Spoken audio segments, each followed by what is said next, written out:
आपल्यासोबत संवाद साधण्यासाठी भाजप आमदार मंदाताई म्हात्रे. ताई, TV9 मराठीमध्ये तुमचं स्वागत आहे. खरं तर आपण आज पाहतोय की स्वर्गीय DY पाटील यांच्या स्मरणार्थ प्रार्थना सभेचं आयोजन ठेवण्यात आलेलं आहे. आपण देखील उपस्थित आहात, त्याबाबत काय सांगाल? आज पद्मश्री डॉक्टर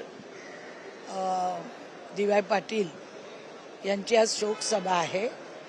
त्या आपल्यामधून निघून गेलेल्या आहेत आणि त्या शोकसभेसाठी सगळा शोकाकुल परिवार इथे जमलेला आहे. त्यांच्यासाठी आज नवी मुंबईमध्ये शिक्षण नगरी म्हणून DY पाटील कॉलेज असेल किंवा वेगवेगळ्या संस्था असतील, तर सुरुवात जी केली DY पाटीलनी आणि पुष्पाताई पाटीलनी, ती ज्यावेळी मी नगरसेविका होती 95ला, ते ज्ञानपुष्प विद्यानिकेतन सुरू केलं आणि मग जी सुरुवात झाली नव्या मुंबईत, ते आज आपण पाहिलेले आहेत की सगळं हॉस्पिटल असेल, कॉलेज, लॉ कॉलेज वेगवेगळी.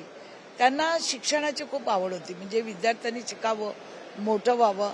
आणि नेहमी चर्चा करताना मला सांगायचे ते की ताई, शिक्षण लोकांना मोफत मिळालं पाहिजे. त्यासाठी ते डॉक्टर विजय पाटलांनाही म्हणायचे की तुम्ही काहीतरी असा उद्योग करा की ज्याच्या पैशातून आपण लोकांना मोफत आपण सेवा देऊ शकू. म्हणून मी परवा विजय पाटलांशी बसली तेव्हा मी बोलली की दादांचं हे स्वप्न होतं, तर काही मुलं जी आहेत, जी खूप हुशार आहेत पण गरीब आहेत, त्या मुलांना तुम्ही दत्तक घेऊन शिकवलं तर खऱ्या अर्थाने दादांना श्रद्धांजली दिल्यासारखं होईल. आणि त्यांनी ते मान्य केलं. ते म्हणाले दादांची तशी इच्छा असायची. आणि त्याचप्रमाणे आज जर तुम्ही बघितलं तर लाखो विद्यार्थी आज या DY पाटीलमधून शिकून निघालेले आहेत.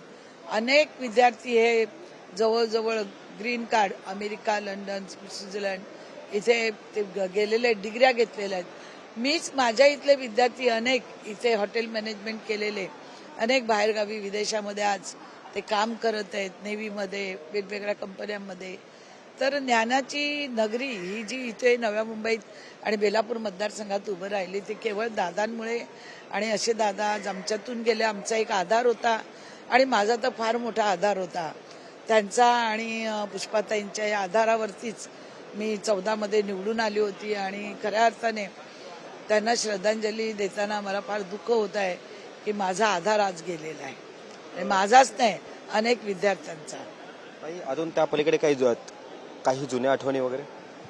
जुन्या आठवणी खूप आहे की 14मध्ये गौरव सन्मान पुरस्कार होता आणि दादा राज्यपाल होते आणि दादांच्या हस्ते करायचा होता तो विष्णुदास भावेला.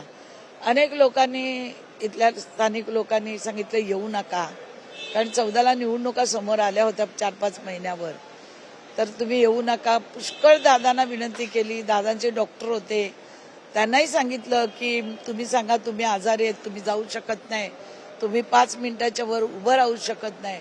शेवटच्या क्षणापर्यंत अशीच चर्चा होती नव्या मुंबईमध्ये की राज्यपाल DY पाटील येणार नाहीत कार्यक्रमाला आणि मंदाताईचा कार्यक्रम कसा गौरव सन्मान पुरस्कार होतो ते बघू म्हणून.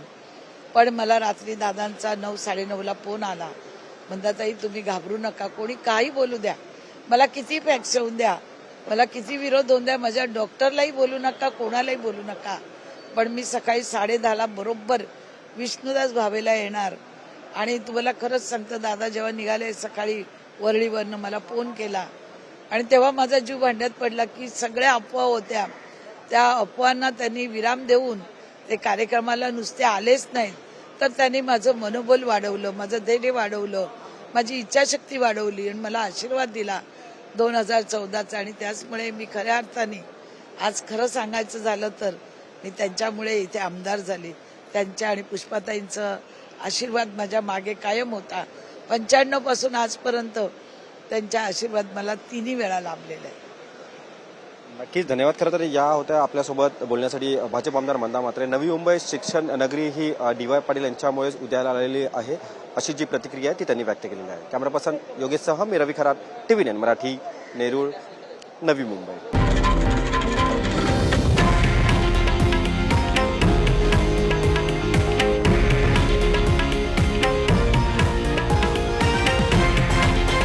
हे आहे देशातील नंबर 1 न्यूज नेटवर्क आणि आपण पाहत आहात TV9 मराठी, एकमेव.